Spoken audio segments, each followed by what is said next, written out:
Hello, my name is Helen Pereira da Silva. I'm 78 years old, and I'm going to share with you the story that completely changed my life. Before I continue, please like this video and subscribe to the channel. Also, let me know in the comments where you're watching from. I love hearing that my story is reaching different places. It was 1972. I was 25 years old and thought I had built the perfect family. We lived in a small town in the interior of Minas Gerais, one of those places where everyone knows each other. My husband, Anthony, worked as an accountant at the only bank in town. We got married very young. I was 17 and he was 22. Back then, that was just how things were. A respectable girl didn't stay single for long. We had two little children, Robert, who was 6, and Lucia, who was 4. I was what they called a model housewife. I would wake up early, around 5 a.m., prepare breakfast, get the kids ready for school, take care of the house, wash, iron, and cook. My life revolved around the well-being of my family. That was what was expected of a good wife at the time. I remember it like it was yesterday. It was a Wednesday in July. That winter of 1972 was freezing cold. Anthony left for work as he did every day, carrying his brown leather briefcase that I had given him for our wedding anniversary. He kissed me on the forehead, as he always did, and said he might be home late because he had a lot of work to catch up on. That wasn't the first time he'd given that excuse. Over the past few weeks, it had become frequent. 3 times a week he'd come home after 8 p.m., saying he was too tired even to have dinner. That day, Robert had been running a fever since the night before. It was already past 9 p.m. and the fever wasn't going down. I decided to call the bank, thinking maybe Anthony could stop at the pharmacy on his way home. The bank receptionist, Mrs. Carmen, answered, even though the bank was already closed. She usually stayed late to organize the calls for the next day. "Helen, dear, Anthony left here at 6 p.m., just like always. Hasn't he come home yet?" Those words hit me like a slap. My hands shook as I held the black rotary phone on the hallway table. I thanked Mrs. Carmen. I hung up the phone and sank into the nearest chair, feeling my legs give out. This wasn't the first time I'd had suspicions. The signs were all there. Shirts carrying a different scent, late nights coming home, a growing disinterest in family. Then there were the subtle comments from the neighbors, the pitying looks at church on Sundays.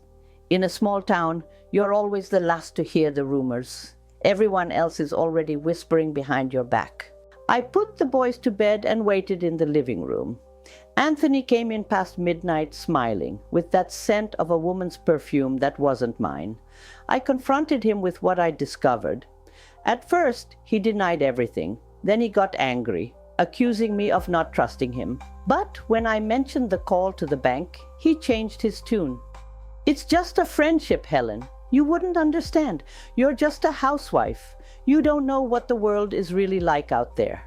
That night, I cried until I had no tears left. Anthony slept on the couch, and the next day he acted as if nothing had happened. But something inside me had shattered forever. A week later, I was sweeping the porch when Julia, our neighbor, came up to the gate. She had always been kind to me, unlike the other women on the street who only talked behind my back. "Helen, I hate to intrude where I'm not wanted, but I can't stand to watch what's going on anymore.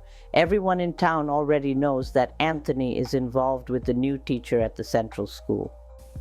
The girls from out of town, she came from the capital. They say he even rented an apartment for her near the bus station." It felt like the ground disappeared beneath my feet. Suspecting something was one thing, confirming it was another. And this wasn't just a passing affair. He had built another home, another life parallel to ours. That afternoon, I did something I'd never done before. I took the little money I had saved, hidden away. I always kept some coins from the grocery money.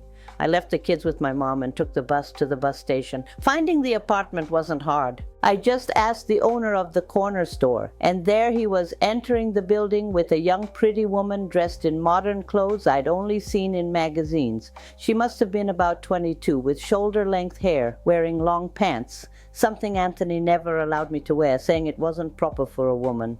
I didn't confront him. I didn't make a scene like many would have. I went home and spent the entire night thinking about what to do with my broken life. Back then, a separated woman was seen as a failure. Divorce wasn't even legally recognized in Brazil. How would I support my children? What would people say? How would I face the looks at church, at the market, on the street? But something inside me had changed. His words, "You are just a housewife," kept ringing in my mind. Was that really how he saw me? As someone worthless, incapable of understanding the world? It was that night, crying alone in the kitchen after everyone had gone to bed, that I made the decision that would forever change my life. I would prove to him, to the town, and most importantly to myself, that I was far more than just a housewife. The next morning, while I was making breakfast, I looked at Anthony with a calmness I didn't even know I had and said, "I know all about the new teacher, and you know what? You're right. I don't understand the world out there, but that's going to change, Anthony. It will change." He turned pale but said nothing. He probably thought these were just empty words from a wounded woman. Little did he know that day marked the start of my transformation. You might be thinking I rushed to confront that teacher or packed my things and left my husband that very day. But that's not how it happened. In 1972, a woman my age with 2 young children and no profession had very few options, and I had always been the type to plan before acting. The morning after discovering the truth, after Anthony went to work and the kids left for school, I looked at myself in the vanity mirror. My eyes were swollen from crying. My hair, always neatly tied in a bun, looked lifeless. I was wearing the same 3/4 sleeve floral dress I had sewn 3 years before. Suddenly, I realized I didn't recognize the woman staring back at me. "Helen," I said to myself, "you're only 25 and already look like you're 50.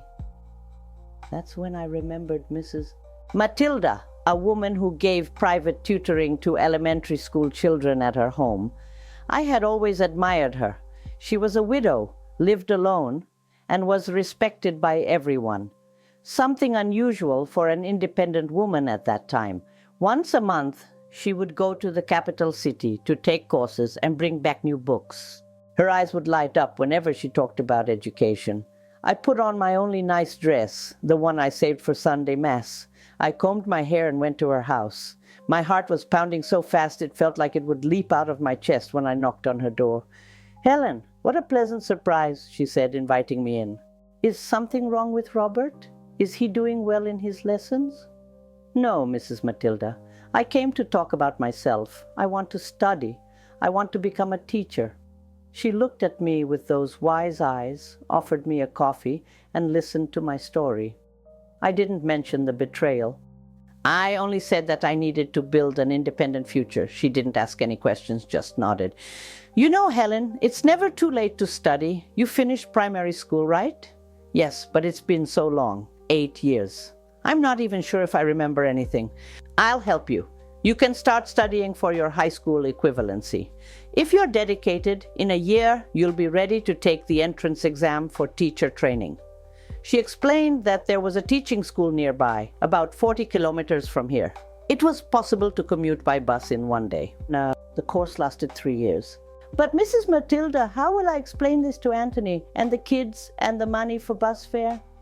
"One thing at a time, Helen. First, let's see if you really want this. I'll lend you some books. Study for an hour a day when the kids are asleep. In a month, we'll talk again." I left her house with 3 heavy books and a strange feeling in my chest. It was fear mixed with something I hadn't felt in a long time. Hope. For a month, I studied in secret after everyone had gone to bed. I relearned math, English, history. Everything seemed difficult at first. My eyes ached from tiredness, but something inside me pushed me to keep going. I hid the books under my mattress during the day. Anthony didn't even notice my new routine.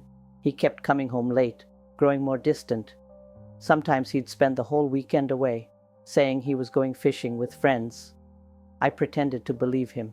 Each of his lies fueled my studies. One day my daughter Lucia found me studying. "Mommy, why are you reading that big book? Is it a story for kids?" "No, sweetheart. Mama is studying to become a teacher, just like your aunt at school." Her little eyes lit up. "Really? You're going to teach other kids? God willing, one day. Can I tell Daddy?" My heart froze. "Not yet, sweetheart. It's a surprise, just between us, okay?" She smiled and promised to keep the secret. That night, as I was putting her to bed, she whispered, "Mommy, you're going to be the best teacher in the world." Those words gave me the strength to carry on. When I returned to talk to Mrs. Matilda a month later, she tested me with a few questions. I was surprised to realize I remembered more than I thought. She smiled with satisfaction. "Helen, you have potential. I'm going to help you study for the high school equivalency. The tests will be in 7 months. And how much will I need to pay for the classes? Nothing, but with one condition. When you graduate as a teacher, you must do the same for another woman who needs help." That moved me deeply. I promised to honor that commitment. In the following weeks, I established a routine. 3 times a week, I told Anthony that I was going to the church to help with the charity sewing group. The truth was I was going to Mrs. Matilda's house to study. He didn't even question me. He was so busy with his own life that he barely noticed my comings and goings. I managed to save money for future bus fares and school supplies by cutting back on shopping expenses and selling cakes and sweets that I made in secret for a few trusted neighbors. I kept every penny in an empty baking powder can that I hid inside the laundry detergent box. As time went by, my confidence grew. I realized I had a knack for math, which surprised me. Portuguese was trickier, especially the grammar rules, but I worked twice as hard on those subjects. One night, 6 months after I started studying, Anthony came home early and caught me with the books on the kitchen table. I quickly closed them, but there wasn't enough time. "What's this, Helen? What books are these?" "These are books I'm using to help Robert with his homework." I lied, feeling my face flush. He picked up one of the books. Advanced Math for a 7-year-old. My heart raced. It was time to tell the truth, or at least part of it. "I'm studying for the high school equivalency, Anthony. I want to finish my education." He laughed. A mocking laugh cut through me like a knife.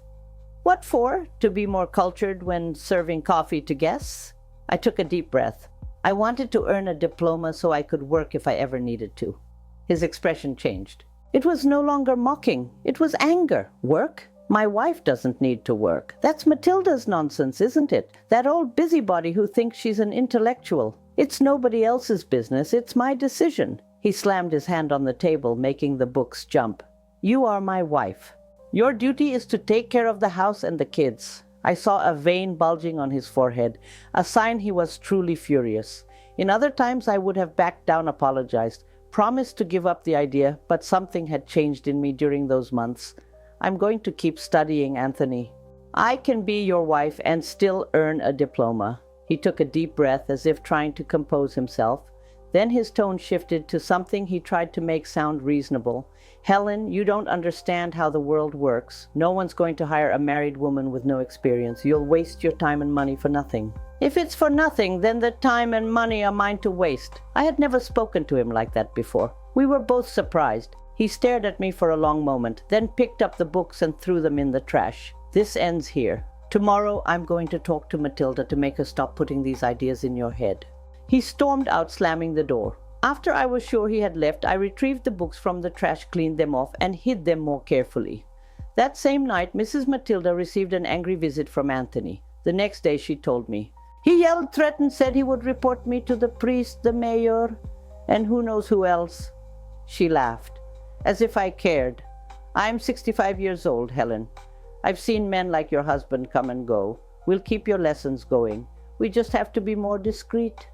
And so it was I started studying at Augusta's house, a friend of Mrs. Matilda's who lived on the other side of town. It was farther away, harder to get to without being seen, but I was determined. 2 months later, I took the high school equivalency exams in the neighboring town. I told Anthony I was going to visit my sick aunt.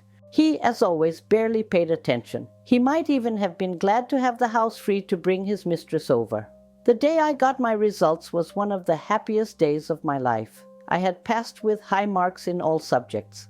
I didn't tell anyone, except for Mrs. Matilda and Mrs. Augusta. I kept the certificate inside the Bible, the only place I knew Anthony would never look. I had finally graduated from high school. It was just the beginning, but I already felt different. I looked at the future with new eyes. The next step was the entrance exam for teacher training, which would take place in 4 months. That night, as I watched my children sleeping, I promised myself that no matter what happened, I wouldn't give up. I was no longer doing this just to prove something to Anthony or to gain financial independence. I was doing it for myself, for Helen, who had dreams at 17 and had buried them just to be Anthony's wife.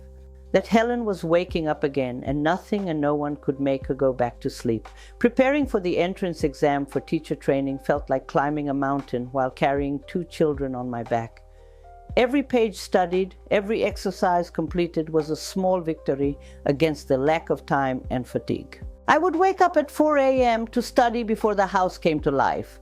I used the time when the kids were at school to work on exercises. Sometimes I would fall asleep over my books and wake up startled, with impressions of paper on my face. At home, the atmosphere was getting increasingly tense. Anthony no longer hid his outings. He came home late smelling of women's perfume. Sometimes he didn't even come home to sleep. When I questioned him, he would look at me with that air of superiority and say, "A woman of worth doesn't question her husband, Helen. You should focus more on the house and less on books." Every word he spoke was like gasoline on the fire of my determination. The entrance exam was scheduled for December 1972. Only weeks remained. I studied like never before, memorizing formulas while washing clothes, reciting grammar rules while cooking. In the days leading up to the exam, a piece of news shook our small town. The teacher with whom Anthony was having an affair was pregnant. I learned about it from Julia, who came running to tell me. "I wanted you to know before you hear it around town, Helen. Everyone is already talking." At that moment, I felt a hollow in my stomach. Not because of their relationship, which I'd grown numb to, but because of what it would mean for my children. They would have a half-brother or half-sister, the result of a betrayal. I confronted Anthony that very night. He didn't deny it. For the first time, I saw a flicker of shame in his eyes. "What do you expect me to do, Helen? Abandon a child that isn't even born yet?" "No," I replied, with a calmness I didn't even know I had. "I hope you take responsibility, but don't think that changes my plans. Tomorrow I'm taking the entrance exam for normal school." He looked at me in disbelief. "And with that idea in your head, Helen, for God's sake, now more than ever, what will people think? Anthony's wife studying to be a teacher while he's fathering a child with another woman. Do you want to be the laughing stock? What will people say?" I repeated his words slowly. "Is that all you care about? Your image, what they'll say? Not that you've destroyed our family?" He shrugged. "That's life, Helen. A man's a man. That's just how it is." That phrase, "a man's a man," echoed in my mind all night. It was the universal excuse for all kinds of betrayal, abandonment, and disrespect that women like me endured in silence, as if it were part of nature, like the rain or the sun, something pointless to fight against. The next day, I wore my navy blue dress, the most formal one I had. I styled my hair carefully and put on subtle lipstick. I told the neighbors I was going to the next town for some Christmas shopping, but in reality, I was heading to the entrance exam. I left the kids with my mother. The normal school building was imposing, an old mansion with marble staircases. I walked in with trembling legs, feeling small and out of place. The other candidates were mostly single girls, aged 18 or 19. There were only 2 other older women like me. I sat at the assigned desk and waited. When the proctor handed out the exams, I looked at my paper and thought about all the nights of studying, the humiliations, the tears. I couldn't let this chance slip away. The exam lasted 4 hours. I answered each question carefully, remembering Mrs. Matilda's advice. Don't rush. Read each one twice before answering. When I turned in my exam, I felt a mix of exhaustion and relief. I went home knowing I had done my best. Now it was time to wait. The results would be announced in January, shortly after the new year. During that month of waiting, life at home became even harder. With his mistress's pregnancy, Anthony was becoming more and more absent. As I came home, I was in a bad mood and distant. The kids asked why their father no longer played with them, why he didn't take them fishing on Sundays like he used to. During the week of Christmas, we were preparing dinner when Anthony unexpectedly showed up in the middle of the afternoon. He wore an expression I had never seen before, a mix of shame and determination. "We need to talk, Helen." I sent the kids out to the yard and sat down at the kitchen table. "Joanna is 7 months pregnant," he said, referring to the teacher. "It's not right to bring a child into the world without a father present. I'm thinking of moving in with her." Even though I had sensed something like this, the news hit me like a bolt of lightning. Betrayal was one thing. Facing total abandonment was another. "And what about your children here? Don't they need a father in their lives?" He looked down. "I'll visit them on weekends and send money, of course." "Money?" I bitterly repeated. "Is that how you plan to be a father? By sending money from a distance?" "It's the best I can do, Helen." I felt anger boiling inside me. "And what about me and your children? We haven't needed you for years, Anthony. You were only here in body, never in spirit. At least now you're being honest." He seemed relieved by my reaction. He probably expected tears, please, but that Helen no longer existed. "I'm leaving after New Year's," he said as he stood up. "You can keep the house. It's the least I can do." "I'm not asking for favors, Anthony. I'm demanding what's rightfully mine and my children's." He nodded and left. I sat there at the kitchen table, staring at the nativity scene I had set up with the kids. The image of the Holy Family now felt like a cruel irony. That night, after everyone had fallen asleep, I cried silently. Not for the loss of my husband, that mourning I had done long ago, but for the final end of the family I had dreamed of building. No matter how hard I tried to stay strong, the fear of the future haunted me. How would I raise 2 children alone? How would I face the looks and nasty comments in a small town where divorced women were treated as outcasts? Christmas passed in a blur. I tried to keep up appearances for the kids, but they sensed something was wrong. On New Year's Eve, Anthony didn't show up. He said he had gone to visit a sick uncle in another town. Another lie that I swallowed in silence. In the first week of January 1973, I received 2 pieces of news that would change my life. The first was a letter from the normal school informing me that I had passed the entrance exam. The second was the official announcement from Anthony. He would be leaving the house at the end of that week.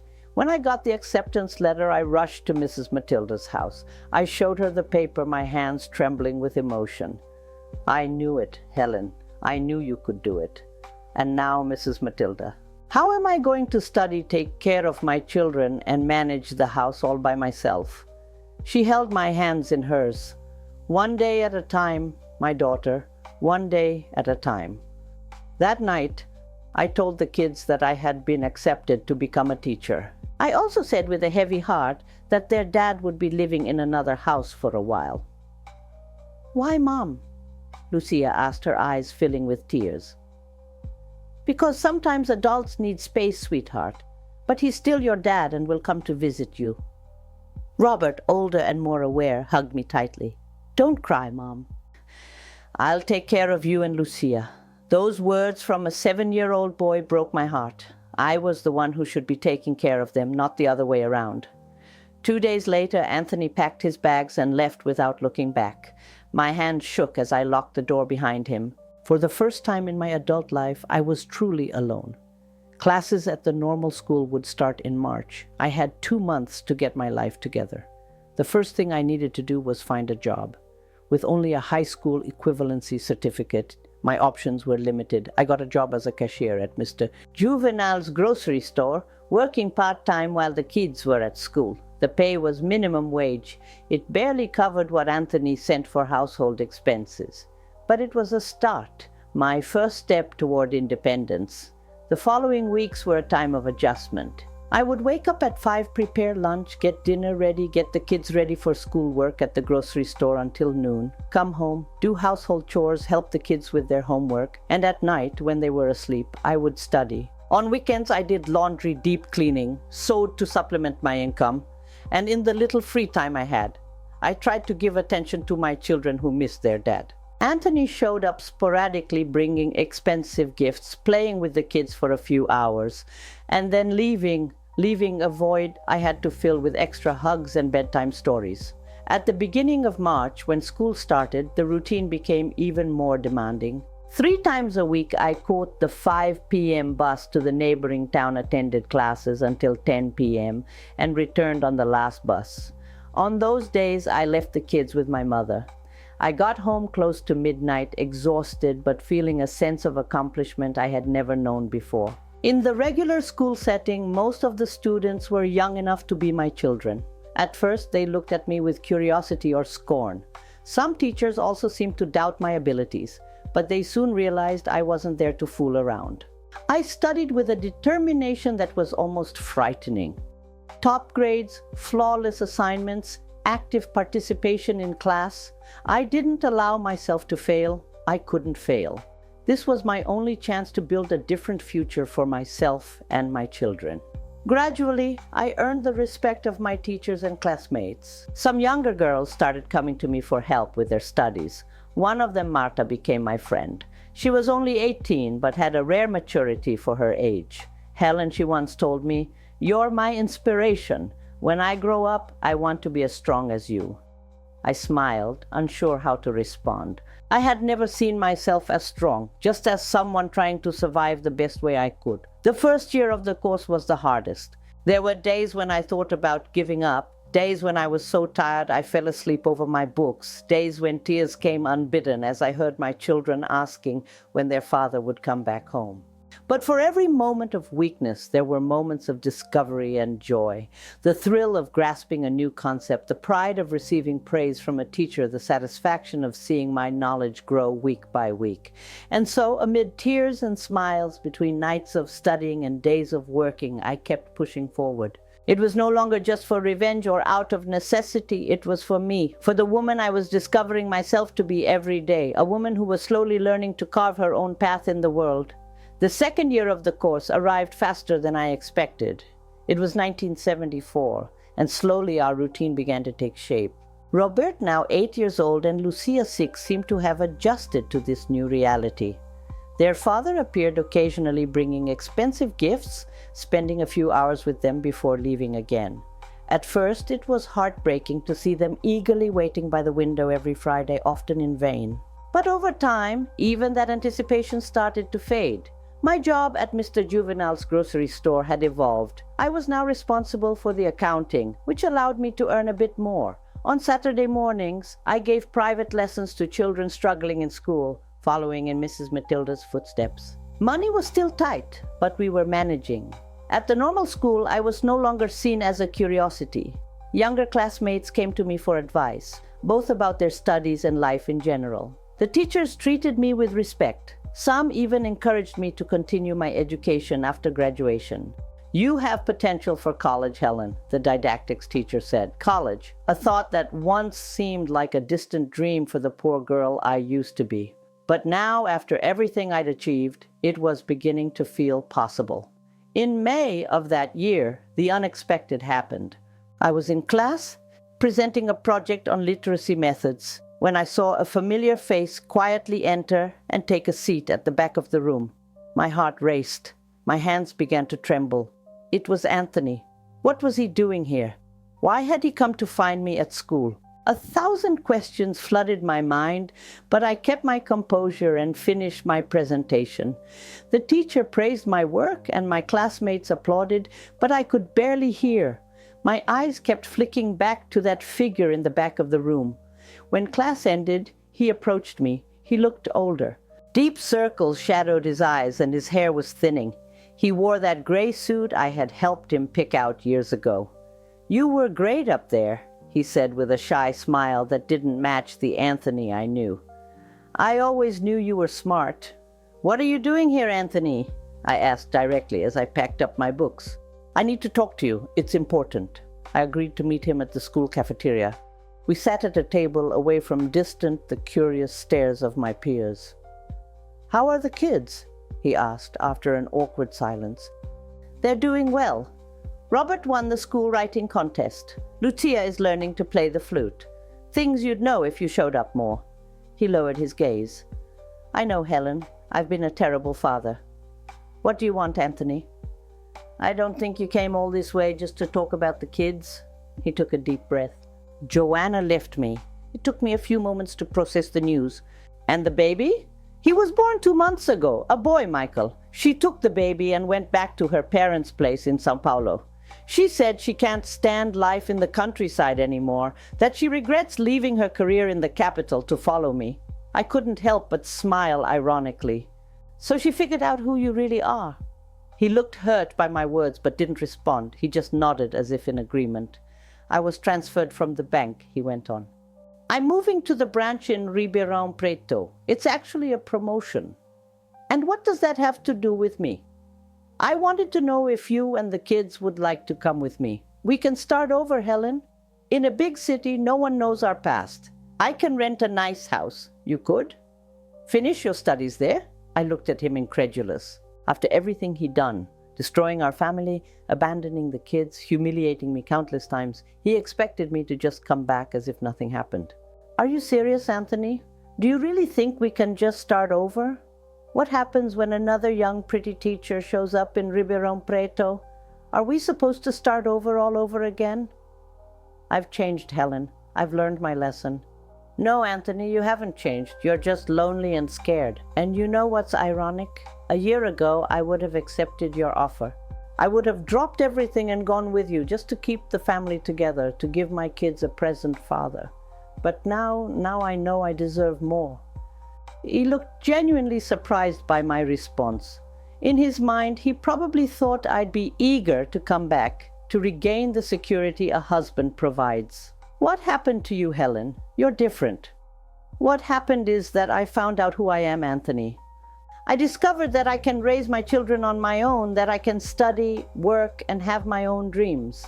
That I don't need a man who treats me like a disposable object, someone who will trade me in for the first pretty girl who comes along. But what about the kids? They need a father. They need a father who respects them and respects their mother, someone who sets an example with his character, not someone who abandons the family whenever a new thrill comes along. He fell silent, fiddling with the sugar bowl, avoiding my eyes. For the first time, I saw Anthony without that arrogant posture, without that air of superiority. He looked small, fragile. I still love you, Helen, he finally said in a low voice. Those words which once would have made my heart race now sounded empty. I felt no anger, no joy, no sadness, just calm indifference. No, Anthony, you don't love me. You never did. What you feel is fear of being alone. That's different. I finished my coffee, grabbed my bag, and stood up. I'd miss the bus if I didn't leave now. The kids will be happy to see you this weekend if you want to come by. He nodded, too weak to argue. I left him sitting alone in the diner and walked to the bus stop. A strange feeling washed over me. It wasn't exactly happiness or triumph. It felt like a huge weight had been lifted off my shoulders, like I'd finally closed a painful chapter of my life. On the bus, staring out at the nighttime scenery through the window, I reflected on how much had changed in such a short time. A year and a half ago, I was an insecure housewife, defining myself only as Anthony's wife, the mother of his children. Now I was Helen, a student, a worker, a mother, and a woman discovering her own strength.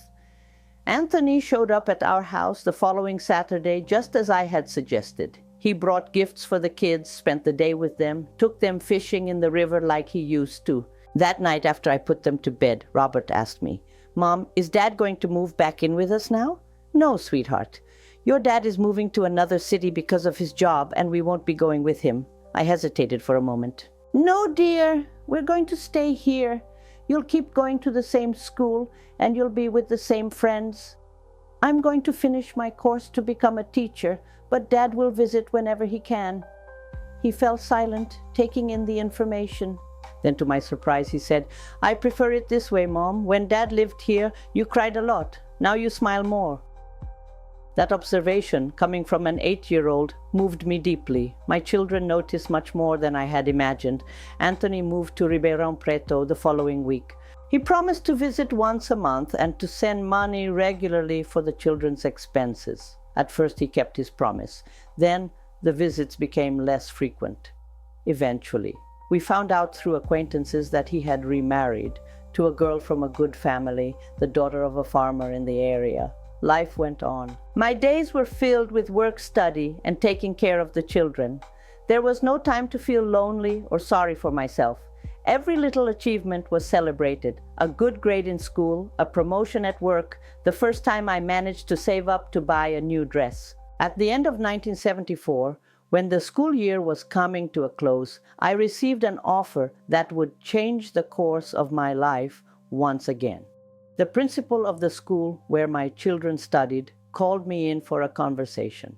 "Helen, we need a teaching assistant for next year. I know you haven't graduated yet, but your reputation at the normal school is excellent. The teachers speak very highly of you. Would you consider the position? The salary isn't much, but it would allow you to leave the grocery store and focus more on your studies." I could hardly believe what I was hearing. It was a golden opportunity to work in a school even before graduating. The salary, although modest, was higher than what I earned at the grocery store combined with tutoring. And the best part, I would have the same schedule as my kids. I could go to and from work with them, closely following their education. "But I still have a year and a half of course left," I argued. "Isn't it the first time we've hired someone who is still studying?" The principal responded with a smile. "You've already shown the talent and dedication necessary. The diploma will come with time. What I need is someone with your determination and intelligence." I accepted the offer immediately.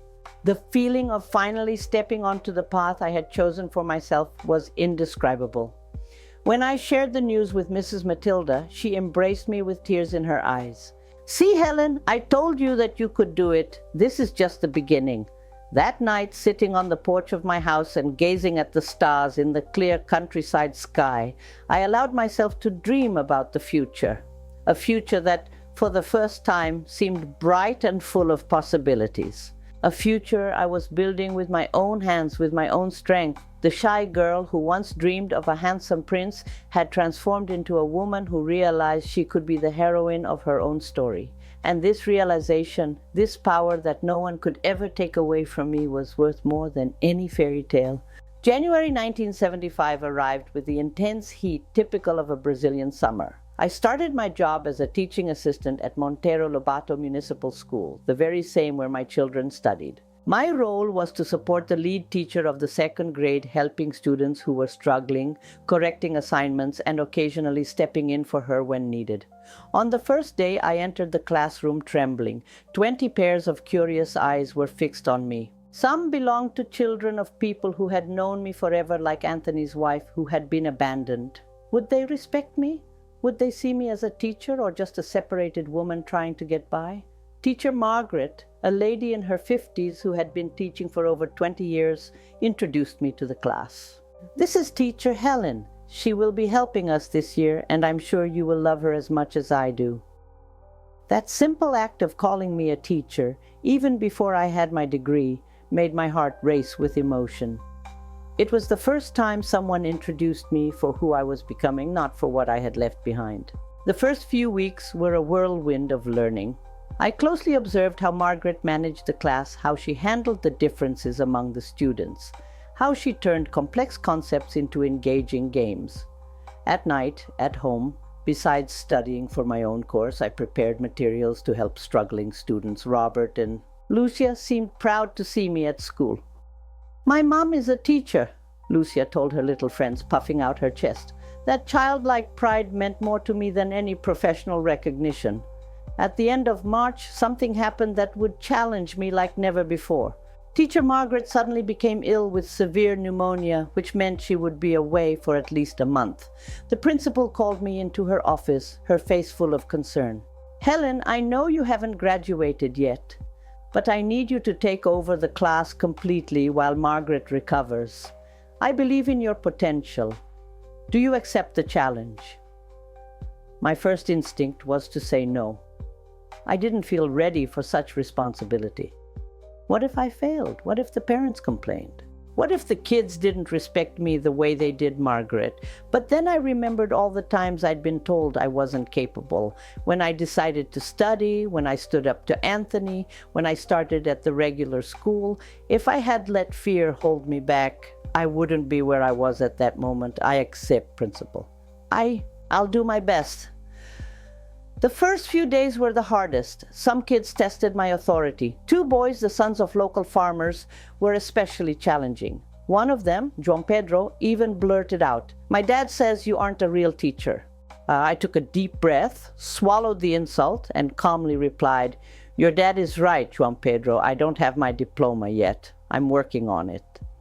But do you know who also didn't have a diploma when he began teaching? Our patron Monteiro Lobato. He was a lawyer who became one of Brazil's greatest educators through his books. Sometimes what makes a teacher isn't a piece of paper on the wall, but the desire to help others learn. The classroom fell silent. Juan Pedro looked down, embarrassed. From that day on, the provocations decreased. I worked twice as hard, preparing lessons, grading assignments, studying for my own courses, and taking care of my children and home. Many nights I only got 4 or 5 hours of sleep, but every small victory renewed my strength. A student finally grasping a difficult lesson, a nod of approval from the principal, a heartfelt note from a mother thanking me for her child's progress. When Margaret returned a month and a half later, she found a well-disciplined class that was ahead on the material. To my surprise, she asked the principal to keep the arrangement where we shared the class. "Helen has a gift," she said. "It would be a waste to assign her only support tasks." In July of that year, it was time for the mandatory internship of the normal course. Normally, I would have had to find a different school to complete it, but the principal managed to get special permission for me to finish the required hours at the very place where I was already working. It was a blessing. I wouldn't need to commute and could better manage my schedule. The second semester of 1975 was a period of consolidation. At school, I was already treated as a full teacher, even though I was still officially an assistant. In the normal course, my teachers began discussing the possibilities after graduation. "You should consider college, Helen," the educational psychology teacher urged. "With your potential, you could do so much more. Go to college." The idea both scared and enticed me at the same time. It felt like an almost impossible dream for a separated woman with 2 children living in a small countryside town.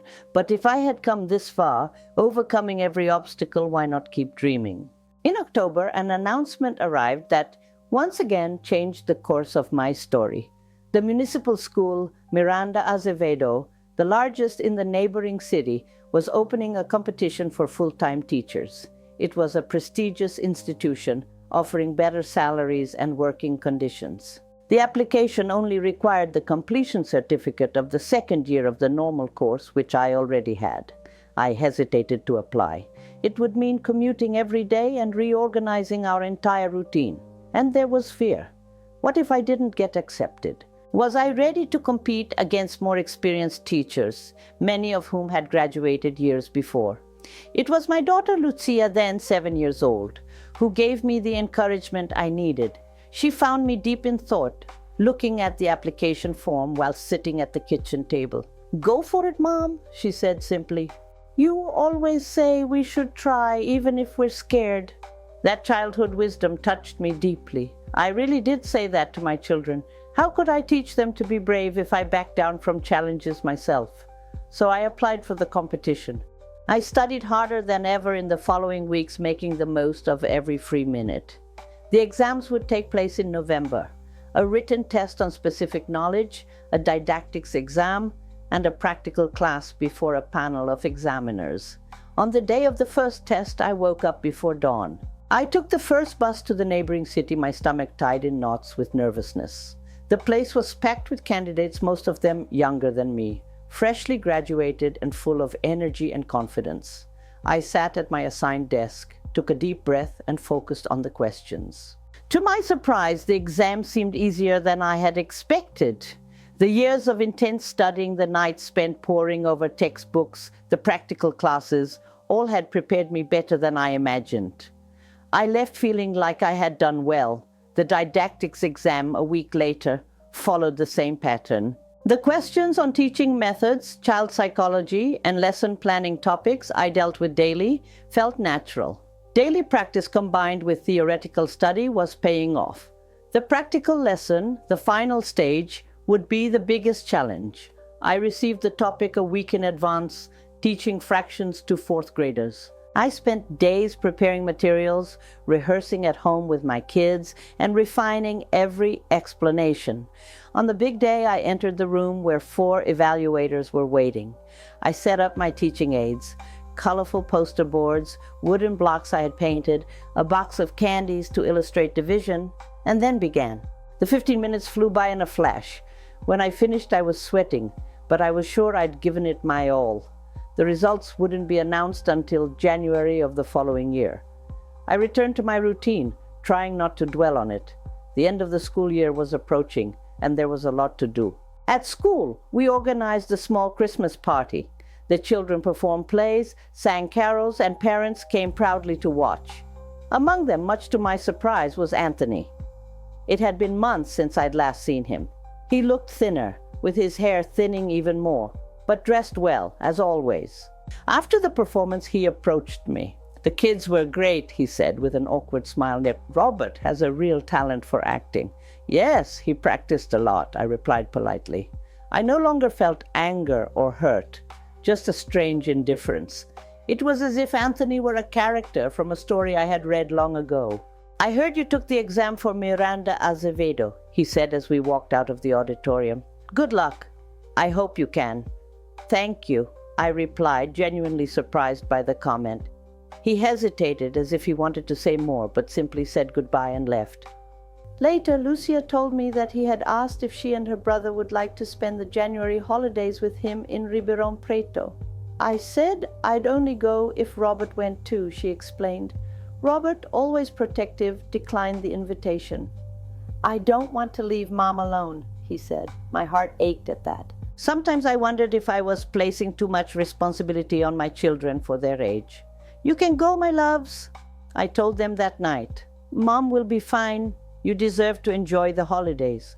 After a lot of discussion, they agreed to spend 2 weeks in January with their dad. I packed their bags, prepared lists of recommendations, and pushed down the fear of watching them leave. It was the first time we'd be apart for so long. On the day Anthony came to pick them up, I held back tears. I hugged them as if it were forever, took a deep breath, savoring the scent of their hair. I stored in my memory their excited smiles about the trip. They would be gone until January 20th, 2 days before the contest results were to be announced. Those 2 weeks without my children were strange. The house felt too big, too quiet. I took the chance to do a deep clean, reorganize cabinets, and prepare materials for the next school year. But the nights were lonely. I realized that, amid all the bustle of the past few years, I had never really stopped to face my loneliness. The contest results would be announced on January 22nd. The night before, I barely slept. I tossed and turned in bed, imagining 1,000 different scenarios. What if I did really badly? What if I came in last? How would I face my colleagues, my students?